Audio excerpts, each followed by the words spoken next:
Get this dirty black man out of here before he ruins the view!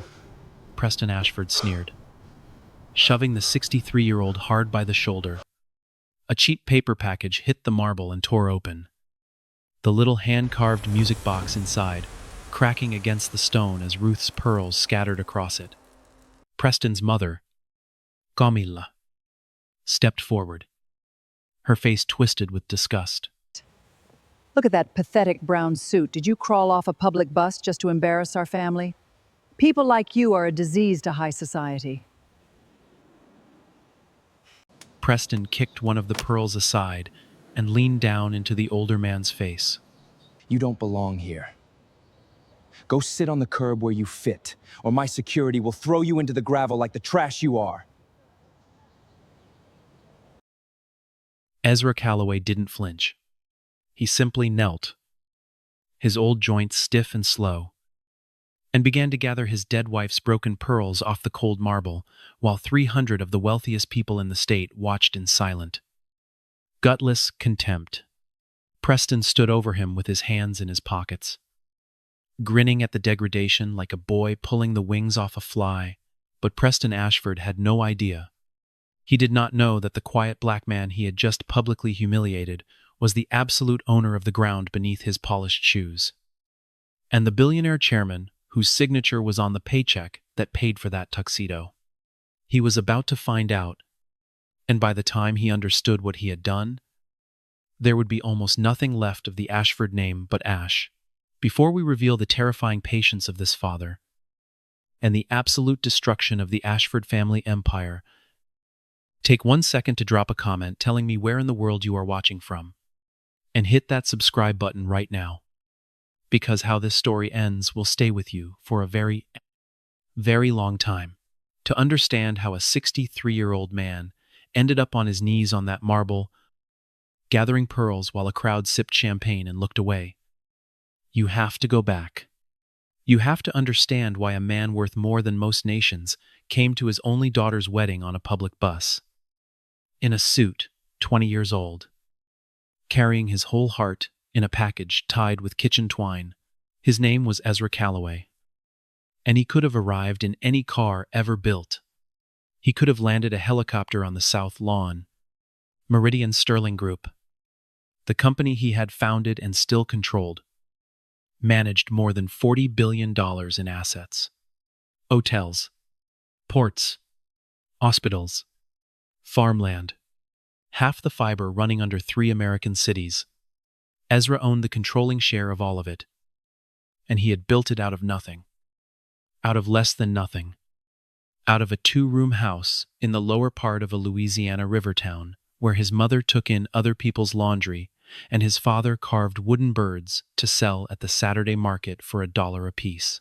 He had left that river town at 18 years old with $40, his father's toolbox, and a chip of ambition, the size of a mountain.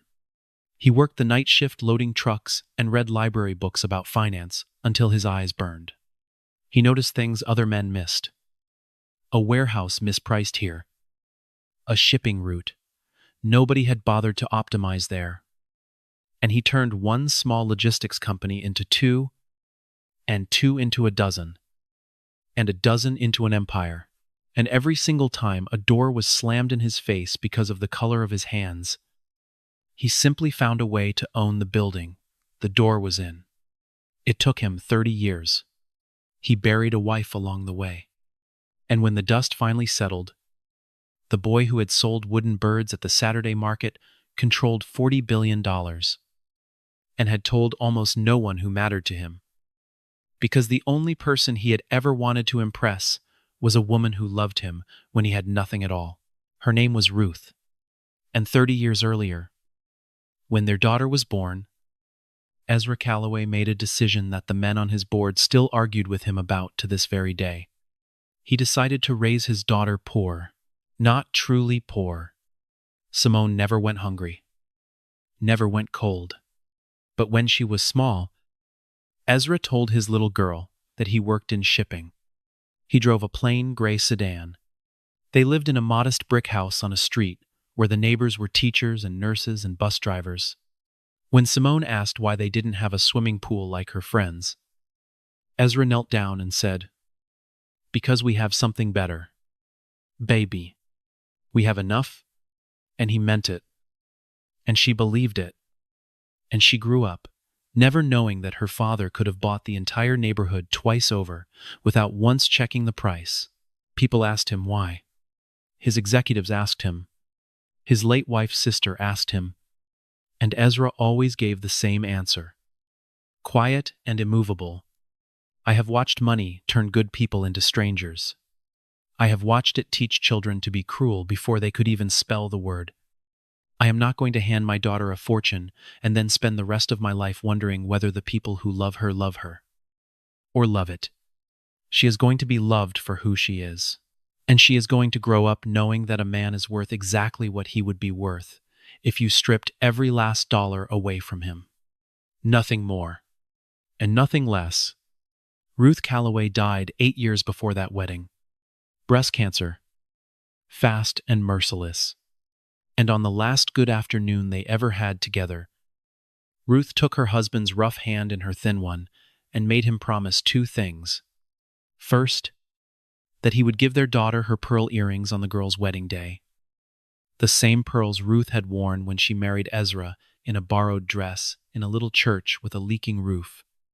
And second, that he would never, not ever, let the money make him hard. Ezra kept those pearls inside a walnut music box that he had carved with his own 2 hands over 3 long winters. Back when Simone was a baby. The way his father had once taught him, when you lifted the lid, it played an old hymn. "His eye is on the sparrow," the song Ruth used to sing while she cooked at the stove.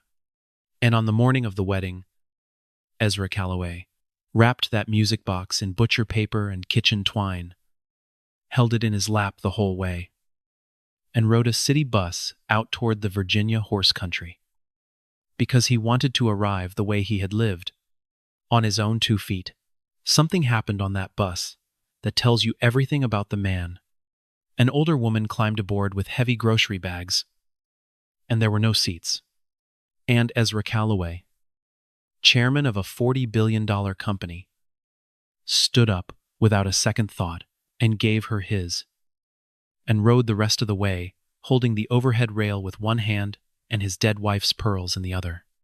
A teenager across the aisle watched him do it.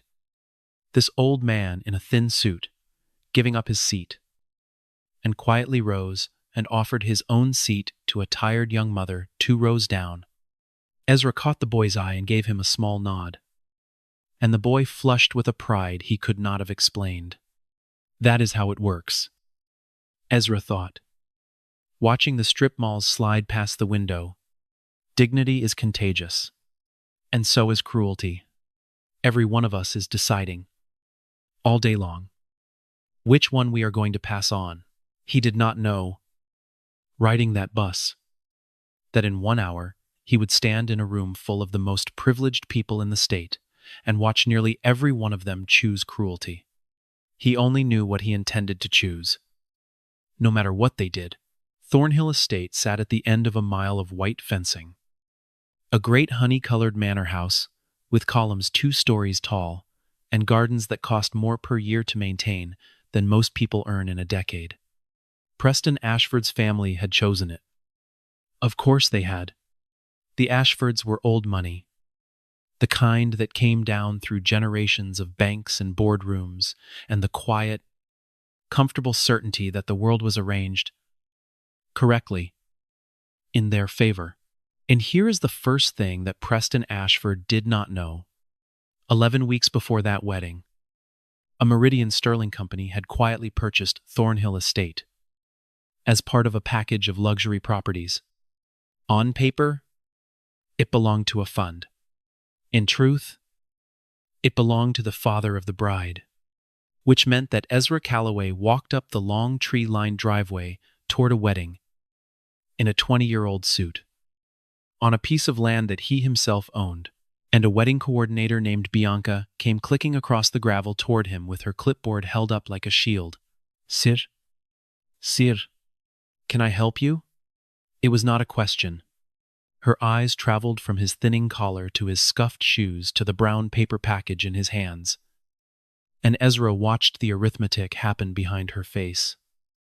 The fast, ugly little sum that people had been doing about him his entire life. Deliveries and vendors are around the back. This entrance is for guests. I am a guest. Ezra said gently, My name is Ezra Calloway. I am the father of the bride. Bianca's professional smile flickered, then reset harder.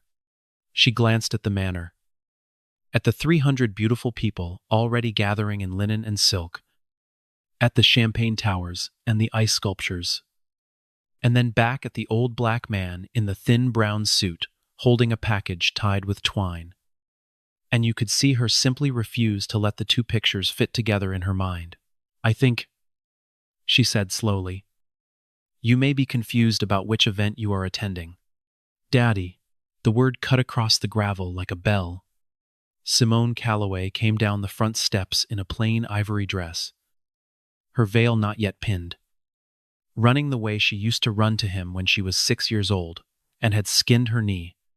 She was 28 now, a civil rights attorney who spent her days in courtrooms fighting for the people the system had chewed up and spat out. She threw her arms around her father, and for one moment the whole cruel world went quiet. And there was nothing in it but the two of them. You came on the bus. Didn't you? She laughed into his shoulder. I told you I would send a car. You stubborn old man. I wanted the walk, Ezra said, and held his daughter. Bianca cleared her throat, the recalculation almost audible. This is your father. This is my father, Simone said, and there was steel under the sweetness now. Ezra Calloway. He is the most important guest at this entire wedding. Is there a problem? And Bianca fled, clipboard and all. Simone tucked her arm through her father's and walked him up the steps of the manor as if he were a king. Because to her, he was.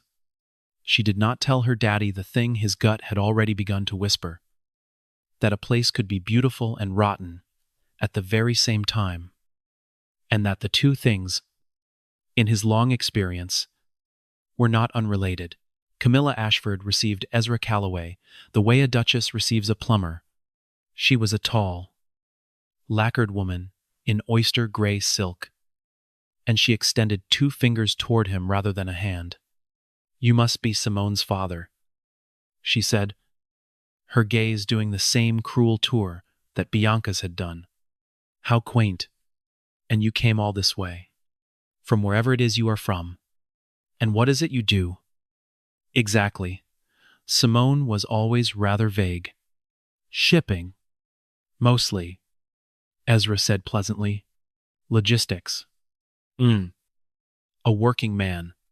She said it the way you would say, a contagious illness. How refreshing. And she turned to a cluster of women beside her and said, not quietly at all. This is the bride's people. Isn't it touching that he made the effort? And one of the women tittered behind her champagne. Simone was pulled away then. A bridesmaid. A hairpin emergency. The 10,000 small tyrannies of a wedding day.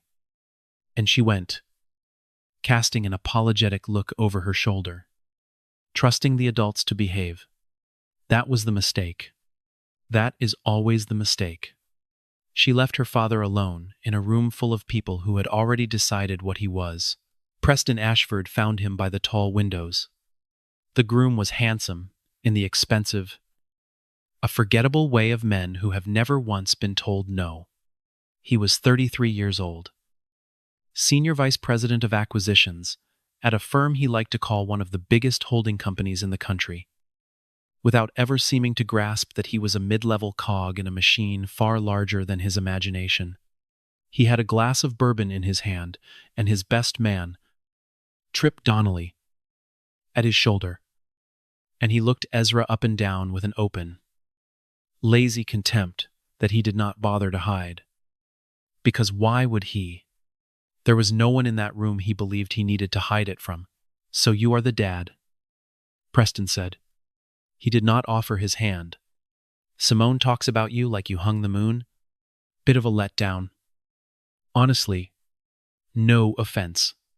He gestured with his glass at Ezra's suit. We sent a clothing allowance. For the family? Did you not get that? There was a whole envelope. I got it. Ezra said.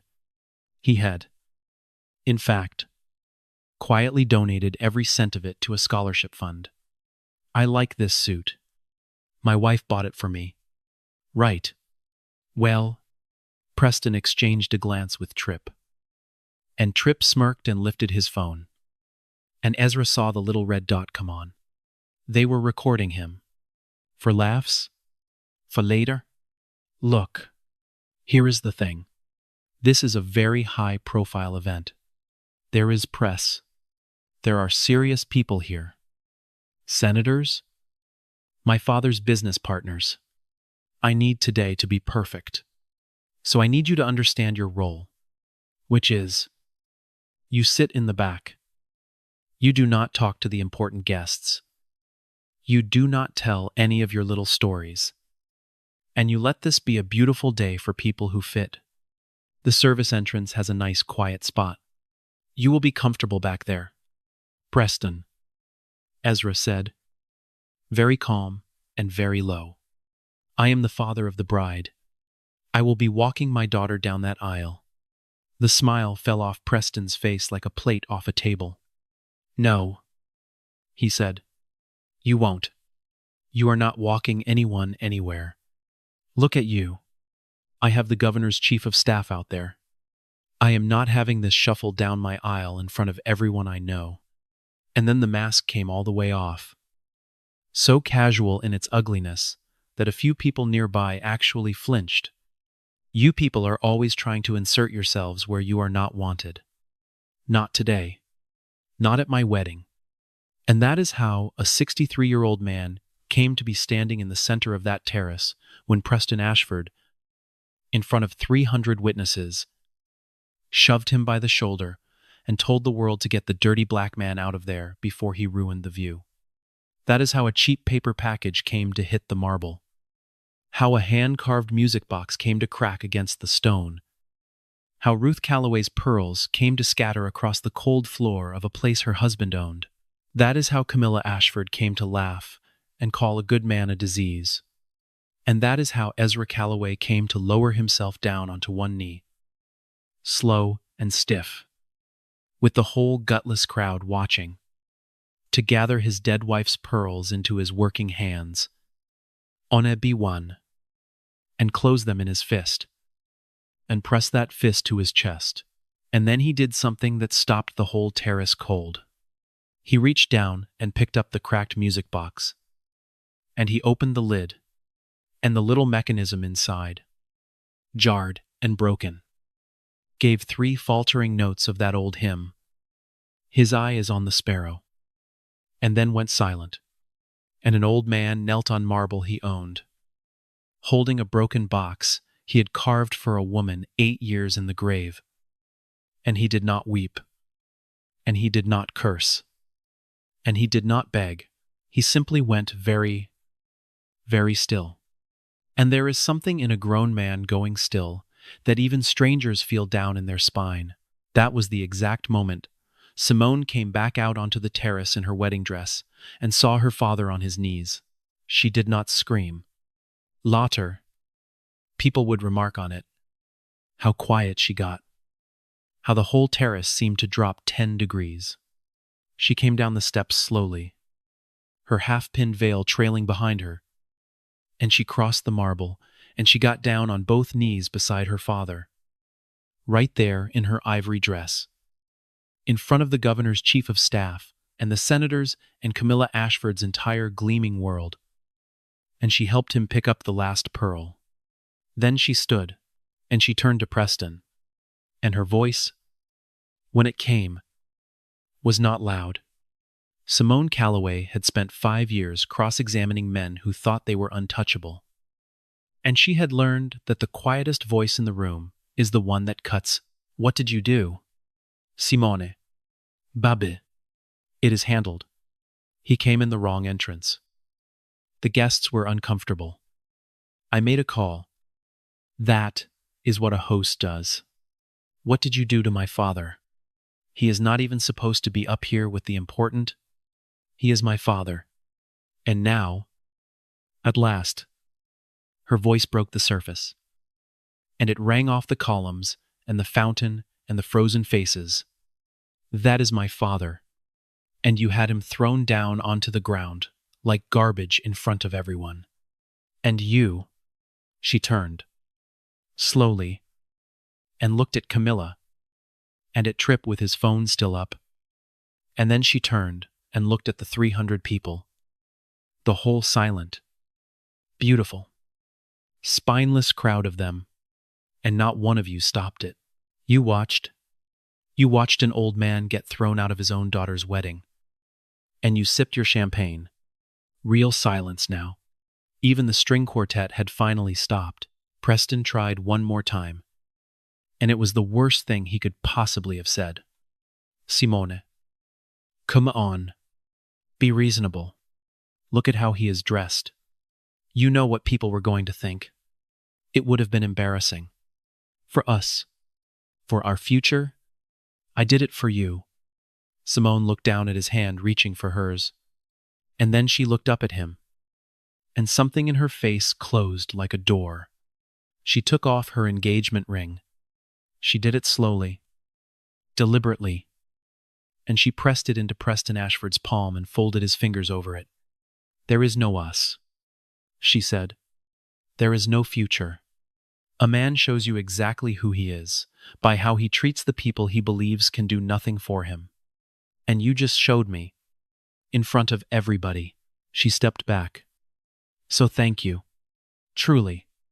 You just saved me a whole lifetime of finding out slower.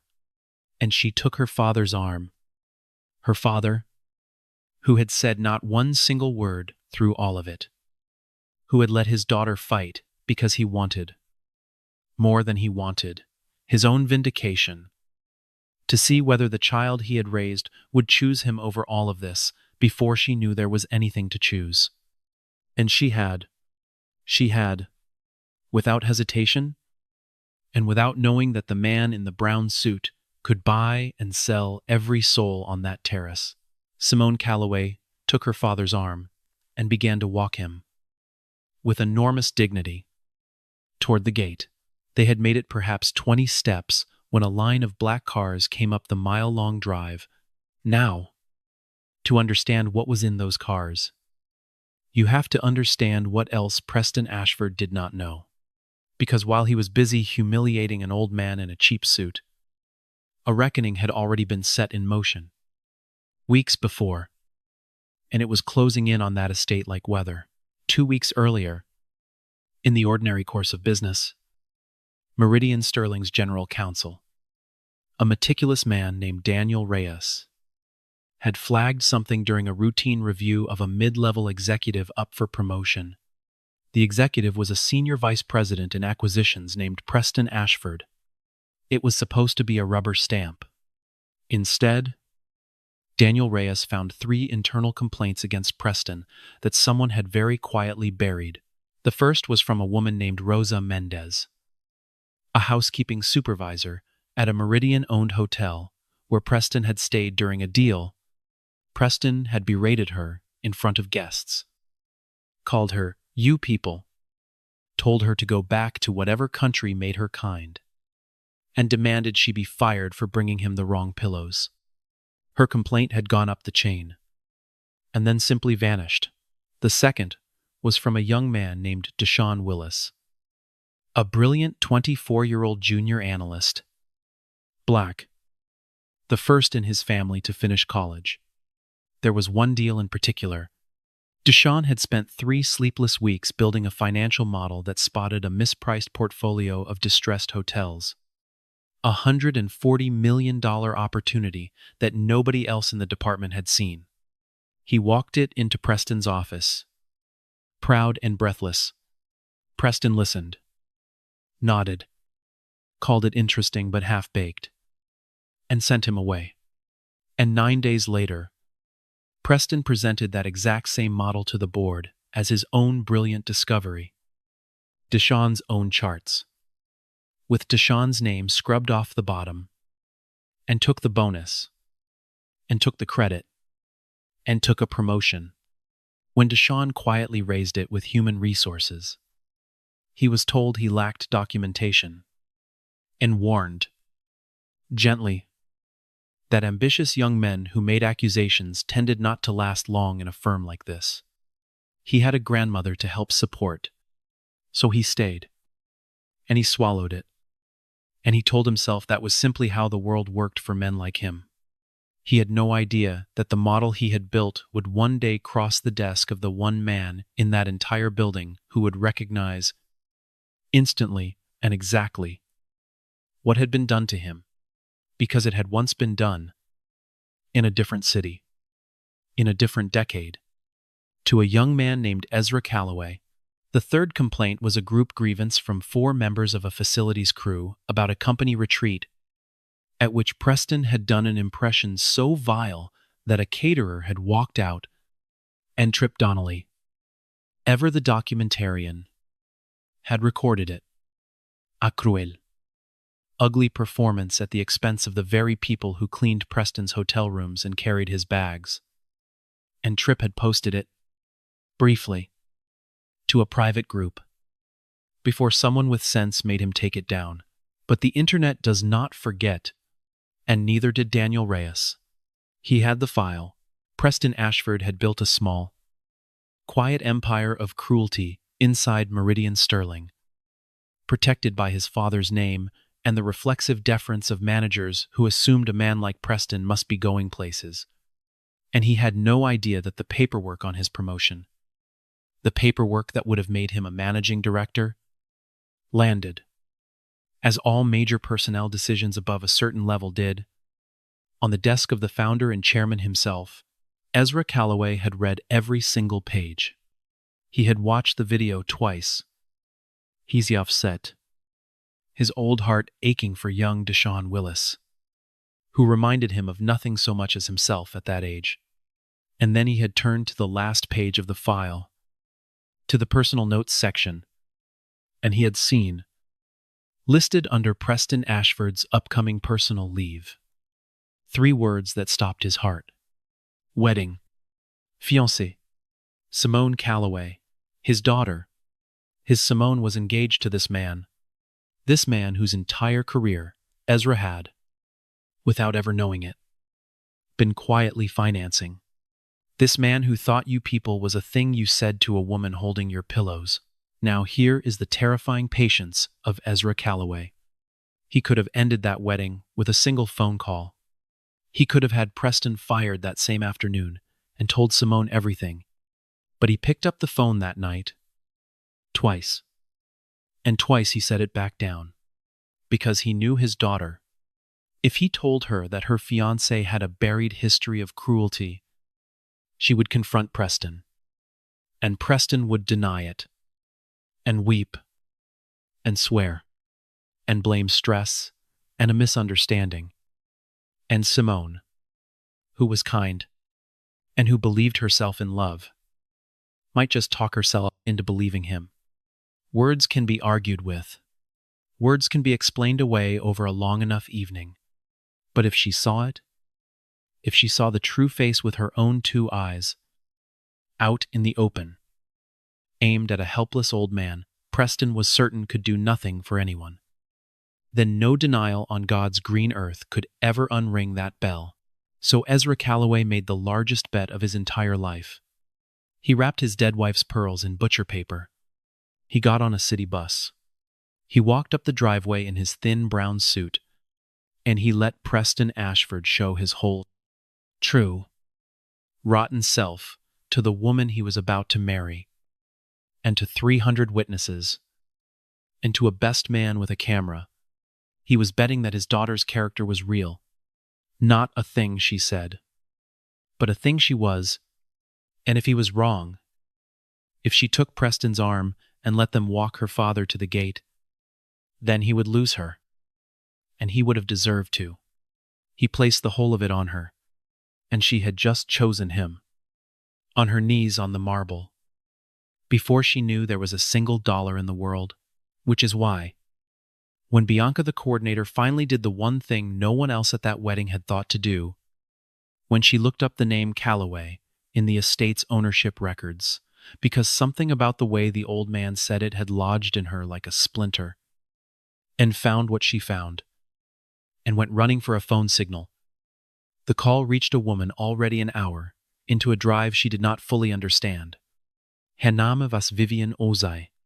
She was a sharp, formidable woman of 50 who had come up out of the south side of Chicago and clawed her way to become president and chief operating officer of Meridian Sterling Group. That morning, for the first time in 30 years, Ezra Calloway had asked his executive team to be in the area, on standby, during his daughter's wedding, just in case. He had said. Vivian did not like just in case. Vivian liked knowing, and she had a folder on her lap with 3 buried complaints and a video in it. And every instinct she owned was screaming. She read Bianca's text. She sat up, ramrod straight. Faster, she told the driver. Now, the black cars came up the mile-long drive in a line, unhurried and inevitable, tires crunching white gravel. And they did not stop at the vendor entrance around the back. They stopped at the front. Doors opened. Out came men and women in dark. Exquisite suite. Not security. Not police. Something the crowd could not immediately place. Something that carried its own weather. At their center walked Vivian Osei, and beside her Daniel Reyes with a leather portfolio, and behind them 4 members of the Meridian Sterling Board of Directors, and the whole terrace watched them come, and did not yet understand what they were watching. Vivian Osei walked straight past Preston Ashford, as though he were a piece of the landscaping. She walked to the old black man in the thin brown suit, the one the crowd had just watched be thrown down onto the marble, the one now standing near the gate with his daughter's hand in his and his dead wife's pearls in his fist. And Vivian Osei, president and chief operating officer of a $40 billion enterprise, stopped in front of him and bowed her head. Mr. Calloway, she said, and her voice carried clean across the silent terrace. I am so sorry we are late. And the word she said next landed on that crowd like a thunderclap. Are you all right? Sir, do you need anything at all? 300 people watched the impossible begin to rearrange itself in real time. They watched Camilla Ashford's face go from confusion to unease, to a dawning, sickly gray. And Preston took one step forward and opened his mouth. Excuse me. Excuse me. Who the hell are you people? This is a private event. Vivian Osei turned and looked at him, and the look alone shut his mouth. My name is Vivian Osei, she said, and she raised her voice now, deliberately, so that every single soul on that terrace would hear every single word. I am the president and chief operating officer of Meridian Sterling Group. She let the name land. She watched Preston's face change as he heard the name of his own employer come out of a stranger's mouth in a place it had no business being. That is right. Mr. Ashford, your company.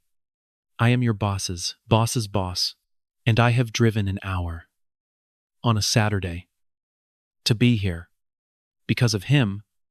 And she gestured to Ezra. This gentleman, she said. And now her voice filled the whole terrace. The man you all just watched be shoved to the ground and called garbage.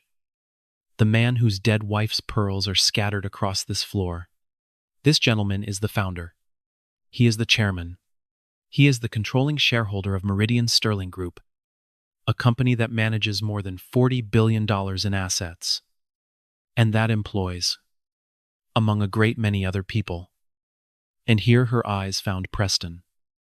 And they were absolutely merciless. You. The silence broke into gasps and a low, spreading roar of understanding. He built that company out of nothing.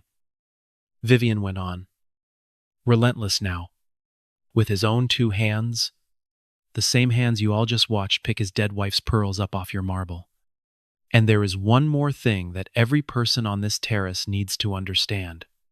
She looked slowly around at the columns, the fountain, the manor house, the whole gilded stage of Preston Ashford's perfect day. 11 weeks ago, a Meridian company purchased this estate. Thornhill belongs to us, which means, Mr. Ashford. And she turned to him one final time, and she delivered it soft, almost gentle, which made it so very much worse. The property you just had this man thrown off of is his. You threw the owner of this estate down onto his own floor. You put your hands on the man who signs your paycheck, in front of 300 witnesses, and a video of you doing it. She nodded. Once. At Trip Donnelly, whose phone was now hanging forgotten at his side, whose face had gone the color of paper, already exists. And Daniel Reyes stepped forward then, and opened his leather portfolio, and spoke in the flat, unhurried voice of a man reading out a verdict. For the record, he said, and the terrace went so quiet you could hear the fountain. The man on his knees is not simply guilty of what all of you just witnessed. 2 weeks ago, this office documented a pattern. A housekeeping supervisor named Rosa Mendez, berated in front of hotel guests, told to go back to whatever country made her kind, and threatened with her job for the crime of bringing the wrong pillows. A young analyst named Deshaun Willis, whose work Mr. Palmer Ashford stole and presented to the board as his own, and who was warned to stay quiet when he dared to object. A facilities crew, subjected to conduct so degrading at a company retreat that a caterer walked off the job in the middle of it. Every one of those complaints was buried by people who assumed a man like Mr. Ashford must be going places. Daniel Reyes closed the portfolio with a soft, final snap. He is going now. And a low, sick sound moved through the crowd, because they understood at last that this was not one ugly moment on one bad day. This was who Preston Ashford had always been, finally dragged out into the light, and then something happened in that crowd. And it was one of the ugliest and most human things Ezra Calloway had ever watched.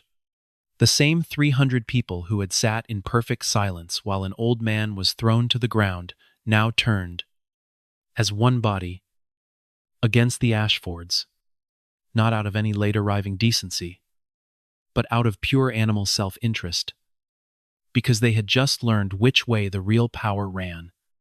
The senator's aide who had checked his watch was suddenly, loudly appalled. The woman in the picture hat was telling everyone within earshot that she had known something was wrong, that she had wanted to say something. People edged away from Camilla Ashford as though she had begun to carry the plague. It was not justice. It was not conscience. It was the sound of rats abandoning a sinking ship. And in some ways it disgusted Ezra more than the silence had, because at least the silence had been honest about its cowardice. But there was one man in that crowd who did not edge away, because he could not move at all.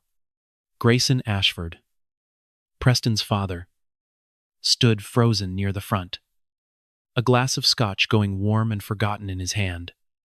And he was not thinking about his son's humiliation.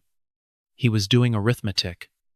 Grayson ran Ashford Capital, a proud old firm, 100 years in the making. And Grayson alone in that crowd understood, in that single instant, the full and catastrophic scope of what his boy had just done, because Ashford Capital did not stand on its own 2 feet. It leaned, quietly, heavily, on a line of credit and a joint venture with a partner firm, a partner that had always been referred to in his boardroom only by a code name, Efun. A holding company buried 2 layers deep. that nobody had ever bothered to look behind. Grayson Ashford was finding out who sat at the bottom of that structure at the exact same moment as the caterers. On a terrace, in front of 300 people, the glass slipped out of his hand and shattered on the marble. And not one person even turned to look her, because by then there was already so much broken glass on the floor, and Preston Ashford's legs gave out. He did not faint. It was worse than fainting. He simply folded, slowly, until he was on his knees on the marble in his $11,000 tuxedo, in the exact spot where he had stood, with his hands in his pockets, and grinned. And he stared up at the old man in the brown suit as every last drop of blood drained out of his handsome, forgettable face. "Mr. Calloway. Mr. Calloway. Please. I did not know. I swear to God. I did not know who you." And Ezra Calloway spoke, for the first time in a long while, and his voice was so quiet that the whole terrace strained toward it. "I know you didn't." He stepped forward, past Vivian, and stood over the kneeling man. And there was still no rage in him, only a terrible, patient sorrow. "That is the whole point. So, you didn't know, so you showed me the truth. If you had known who I was, you would have carried my bags in your teeth. You would have called me sir until your voice gave out. You would have wept at how honored you were to marry my daughter. But you didn't know I had a dime. You thought I was a poor old man in a cheap suit who could not do one single thing for you. And that," he said, "is exactly when a man tells the truth. Not when he is afraid of you. When he thinks you are nothing." He let that settle over the silent crowd. "You want to know the most frightening part? So, I was going to love you. You were going to marry my daughter. And I had already decided that I would treat you like my own blood. I would have opened every door. Everything I spent 50 years building would one day have passed. In part, through your hands.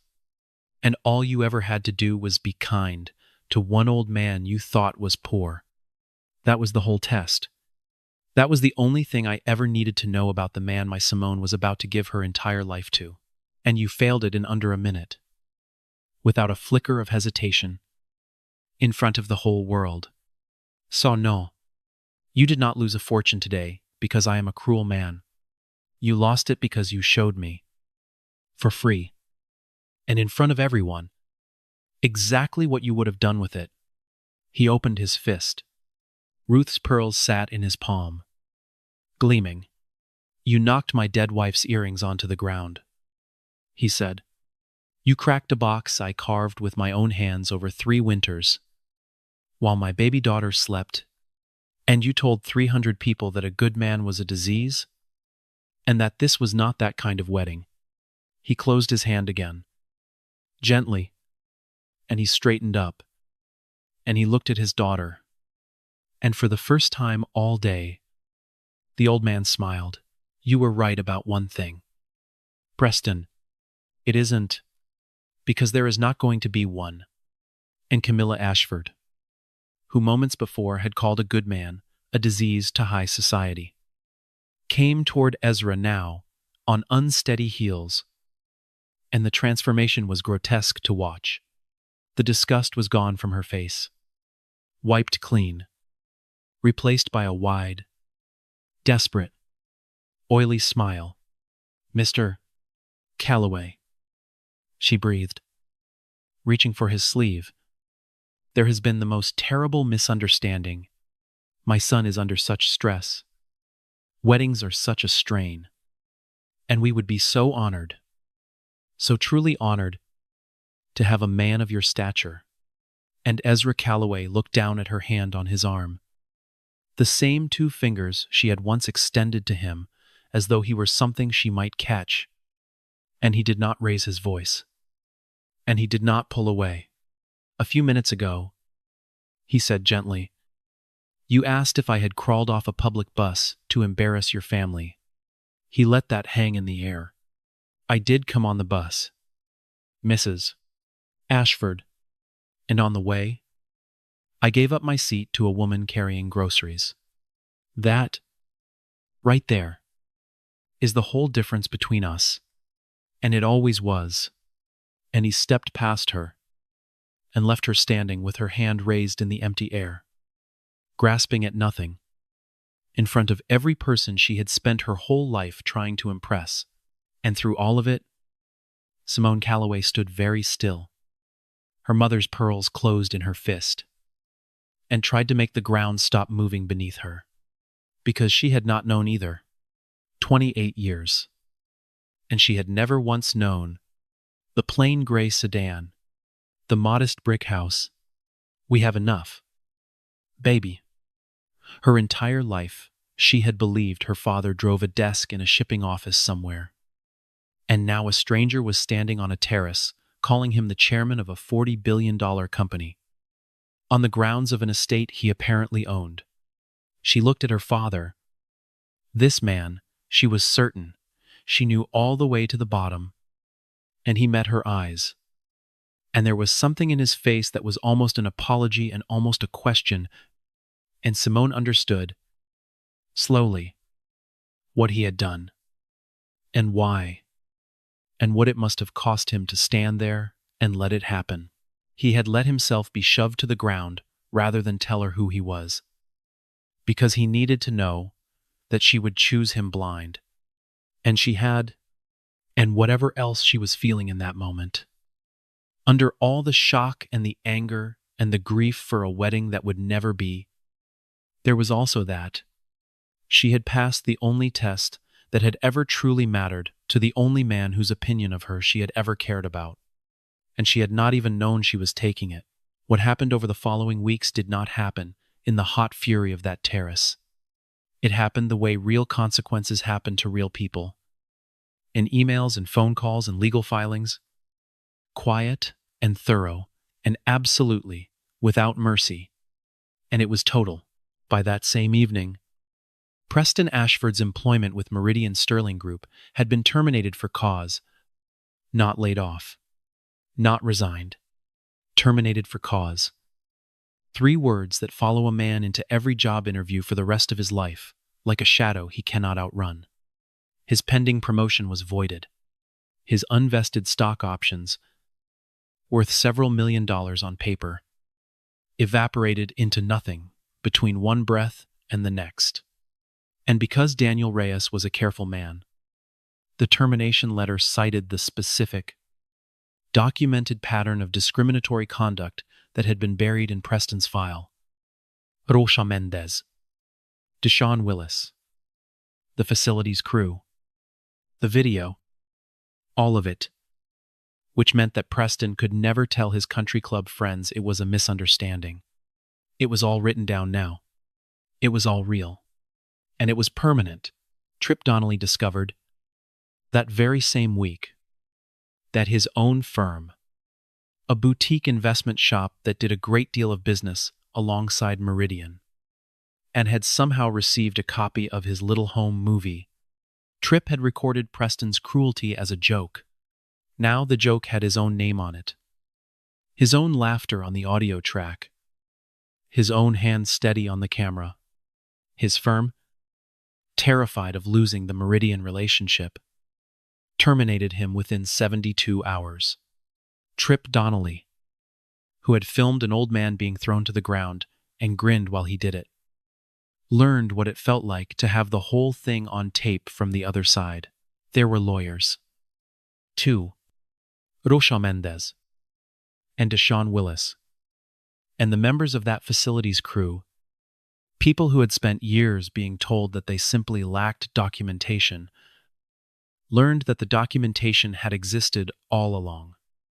In a file, sitting in the hands of the one man on earth with both the power and the will to act on it.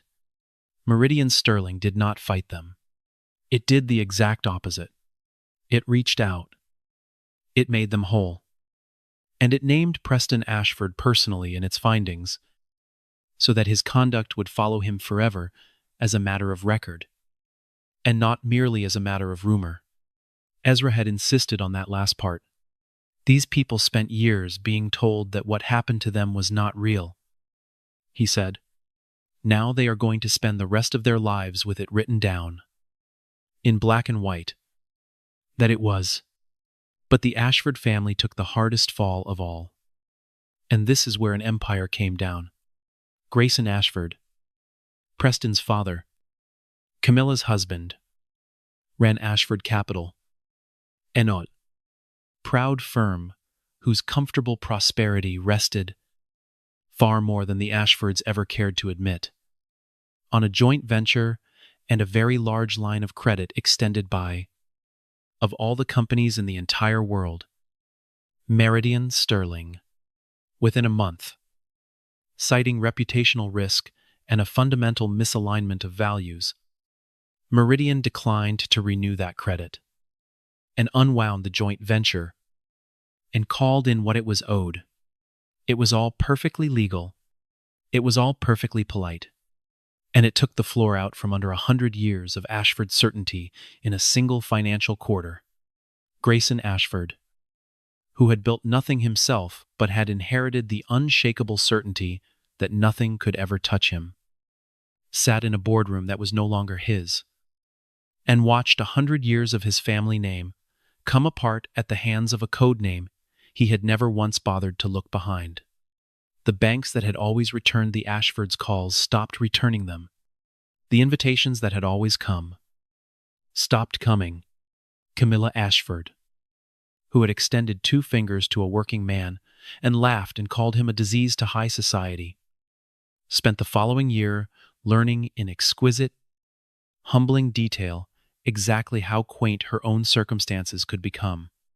They sold the second house, then the boat, then, finally, the illusion, and the video? Trip Donnelly's grinning little home movie of an old man being thrown across a terrace. Did what such videos do? It got out. Not through Ezra, who wanted no part of a circus, but through the sheer gravity of 300 phones and a story too outrageous to stay contained. It crossed the country in a single weekend. Millions of people who had never heard the name Ashford watched a 63-year-old man in a thin brown suit kneel down on cold marble to gather his dead wife's pearls. And something in the collective chest of a nation cracked open, and the comment sections filled, not with cruelty, for once, but with confession. Tens of thousands of people telling their own stories of the day they were judged by their clothes, their accent, the color of their skin, before a single soul bothered to ask who they really were. Ezra Calloway read some of them late at night. He wept at his kitchen table. He was not, it turned out, nearly as alone as the world had spent his entire long life trying to convince him he was. But here is where this story turns. And here is where it stops being about who got punished and starts being about what it actually meant. Because Ezra Calloway had not built a great enterprise or survived what he had survived. In order to spend his old age settling personal scores, he gathered his executives the following Monday. And he told them the truth that had been sitting in his chest for 2 weeks. If one man like Preston Ashford could bury 3 complaints inside my own company, he said, then the problem was never one man. The problem is a system that made it easy. And I have spent 30 years so busy hiding my money that I let that system grow up in the dark, right under my own name. That ends today. He ordered a full, independent audit of discrimination and retaliation at every level of Meridian Sterling. Thousands of buried complaints dragged out into the light. Everyone reviewed. Every manager who had ever lost a grievance held to account. He replaced the broken reporting chain with a direct, anonymous line that went past every golfing buddy and straight to an outside investigator with real teeth. He established a standing fund to reopen every discrimination complaint the company had dismissed in the previous 10 years. And he told the independent panel he put in charge of it, plainly, if you find that we were wrong, you say so, out loud, and we make it right. whatever it costs. I would rather pay a fortune in honesty than save a single dime in shame. Managers who had buried grievances to protect their friends found themselves buried instead. Two executives who had quietly lost complaints against Preston were dismissed within the month. Within the first 90 days. The new anonymous line received more than 400 reports, and every single one of them was read, and not one of them vanished. Some were small. Some ended careers that had been built for years on other people's silence, and a strange thing began to happen inside the walls of Meridian Sterling. People who had spent their whole working lives keeping their heads down began, quietly, to stand a little taller, because for the first time, they had seen it with their own eyes. Real proof that the man at the very top of the whole enormous machine would rather burn a millionaire son-in-law and a 100-year-old partner firm to the ground than let one housekeeper be told to go back where she came from. Dignity, it turned out, really was contagious.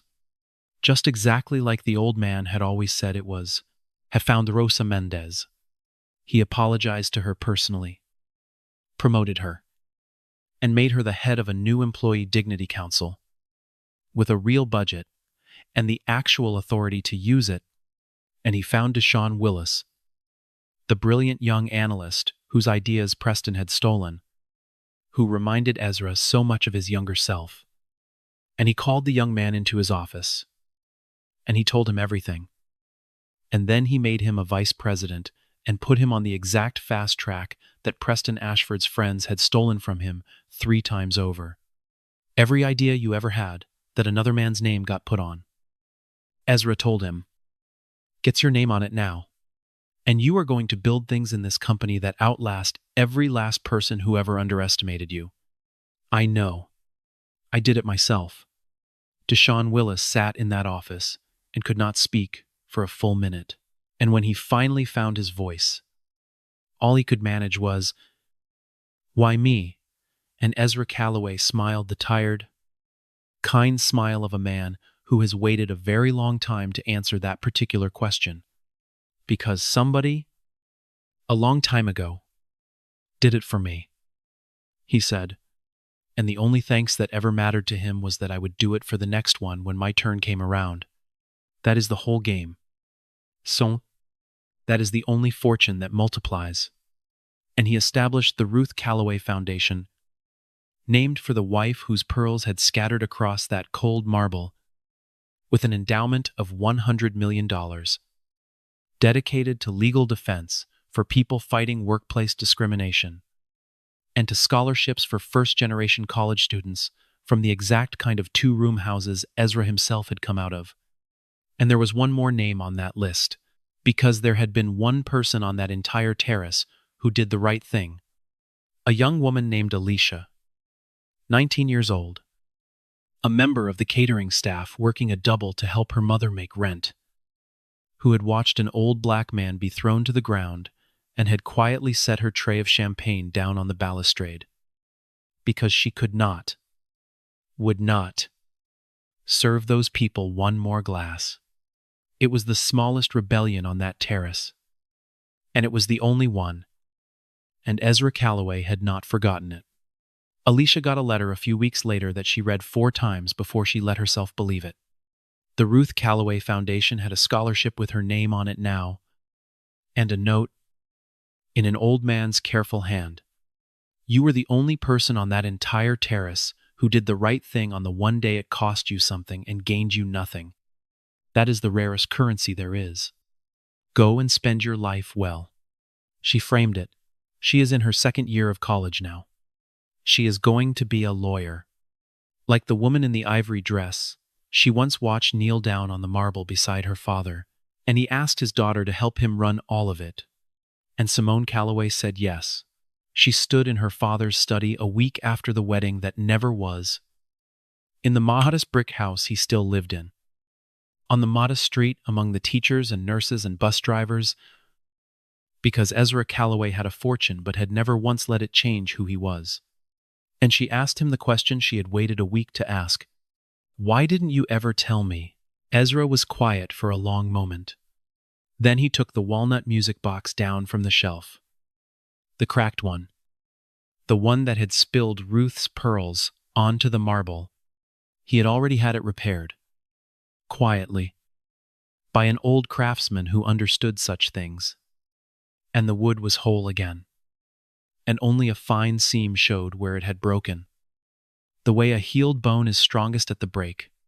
He opened the lid, and it played, clear and true. His eye is on the sparrow, the hymn her mother used to sing over the stove. The song Simone had not heard in 8 years, and her hand went to her mouth. Because of this, Ezra said softly, because your mother sang this song in a kitchen in a house I could have bought 1,000 times over, and she was the richest woman I ever knew. And it had nothing at all to do with money. I watched money turn men into strangers. Baby, I watched it teach children to be cruel. And I swore that my little girl was going to grow up knowing what a person is worth when you strip every dollar away, that she would love people for who they truly are. His old eyes filled, and then I stood on that terrace, and I watched you take off that ring and choose me, an old man in a cheap suit you thought could not do a single thing for you, over that whole gold-plated world. Before you knew. His voice broke, and he did not try to hide it. Your mother made me promise I would never let the money make me hard. But she never had to worry about that, because she also made you, and you turned out exactly like her. And he pressed his dead wife's pearls into his daughter's hands. Something old, he whispered, for whenever the right day comes, and it will, baby, with the right man, one who treats the cleaning woman and the chairman exactly the same. Because now you know the test. You have seen the test with your own eyes. And Simone put her mother's pearls in her ears. And she wept. And she laughed. And she hugged her father the way she had hugged him on the driveway. The way she had run to him when she was 6 years old with a skinned knee. And they sat together at the kitchen table that night, the way they used to when she was small. The music box opened between them. The old hymn playing low. And Ezra Calloway told his daughter the whole truth of where they had come from. Out loud. For the first time in her life. The 2-room house, and the laundry on the line, and the wooden birds, and the leaking church, and the borrowed dress her mother had worn. And she understood, at last, that she had not lost a fortune that day at Thornhill Estate. She had inherited one, not the $40 billion. That was the small part, the part that could be counted. The other thing, the thing her grandfather carved into wood for $1 apiece, and her father carried onto a city bus, and her mother sang over a stove, the thing that no terrace full of silent people, and no man in an $11,000 tuxedo, and no amount of money on this earth could ever hand her. Or take away. Here is what became of them all. Preston Ashford was last known to be selling commercial real estate in a city 3 states away from anyone who had ever mattered to him. Wearing the smile of a man who tells everyone he walked away from a great company for philosophical reasons. He married no one. The video still lives in the places videos live. The Ashford family sold the second house. Then the boat. Then the illusion. And the old, comfortable certainty that the world was arranged in their favor was gone forever. Rosa Mendez runs a council that has changed the lives of 9,000 employees and counting, and she keeps a photograph of Ezra Calloway on her desk. And when new hires ask who the old man in the brown suit is, she tells them the whole story. Every single time. And it takes 20 minutes. And it is worth every second. Deshaun Willis made managing director before he was 30. He mentors first-generation analysts now. He never once lets a young person's idea get another person's name on it. And on his office wall hangs a single wooden bird, carved by hand. A gift from the chairman. and beneath it a small brass plate that reads, "The sky does not care where you started." And the Ruth Calloway Foundation, chaired by Simone Calloway, has funded the defense of more than 2,000 workers who were told they did not fit, and has sent more than 500 children from 2-room houses to college. And every one of those scholarships arrives with a walnut music box that plays an old hymn, and a letter that begins, "A man is worth exactly what he would be worth with every dollar taken away. Nothing more. And if he is built right, nothing. Ever less." And Ezra Calloway still lives in the modest brick house. He still takes the bus sometimes, just to remember. He still carves wooden birds on winter evenings for children he will never meet, to sell for nothing at all, because he learned, a long time ago, in a 2-room house by a river, the only lesson that ever really mattered: that they will look at your clothes and your skin and your empty hands, and they will decide, before you say a single word, exactly what you are worth. And on that day, on that terrace, in front of 300 silent people, a man in a thin brown suit knelt down and picked his dead wife's pearls up off the cold marble, and taught the whole gold-plated world that they had the arithmetic exactly backward. Because the measure of a person is never the suit that he wears. It is how he treats the ones he is certain can do nothing for him.